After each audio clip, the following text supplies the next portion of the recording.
Hello, what's up guys? Ayan, here's me again. Then ngayon, I'm going to welcome you guys back into my vlog. There you go. Kaya ako naka-mask, tas naka-ano, kasi nga diba, may ubo ko. Yan, may ubo ko. May ubo ko kaya naka-mask ulit ako kasi nga diba, ayoko nga ma-infect yung mga tao dito dahil sa ubo ko. And specifically, mawawala rin to guys in a few days. Diba? Mawawala na rin siya in a few days. But specifically, as possible, hindi na lang natin ma-expect, pansinin, bakit nga ba ako nagkaroon ng ganito type ng sakit gaya ng ubo ulit. Ayan. Bakit ako nagkaroon ng ganitong specific type ng sakit? Grabe. Hindi ko na lang expect pansinin guys. Bakit? Bigla-bigla na lang.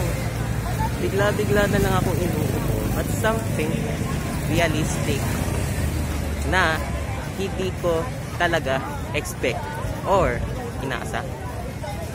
And dito nga pala sa school, kumusta na ang exam ko? Ayan, kumusta ng exam? Ayan.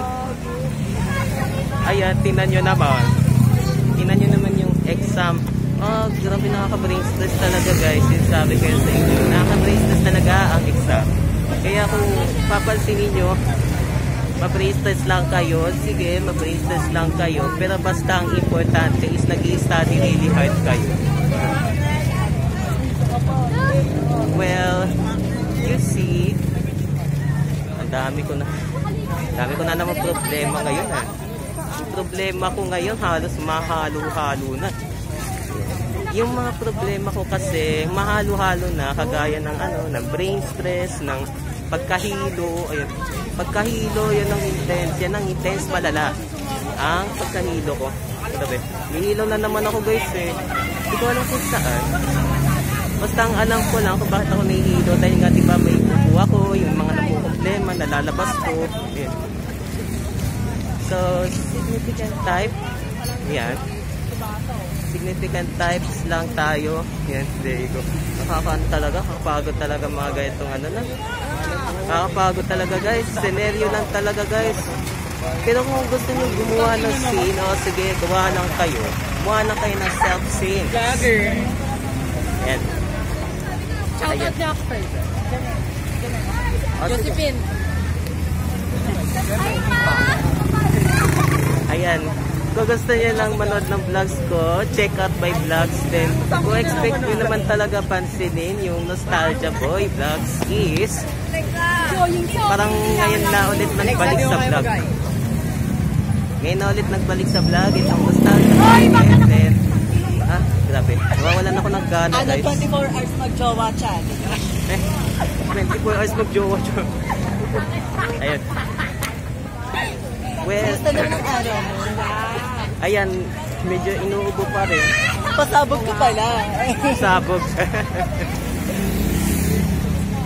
Comment down below kung maganda ako. Comment down below. Okay. Comment down. Sige guys, comment down nyo lang kung maganda daw siya. Ayan guys, going back again. Ayan. Nakakapagod talaga mag-exam guys.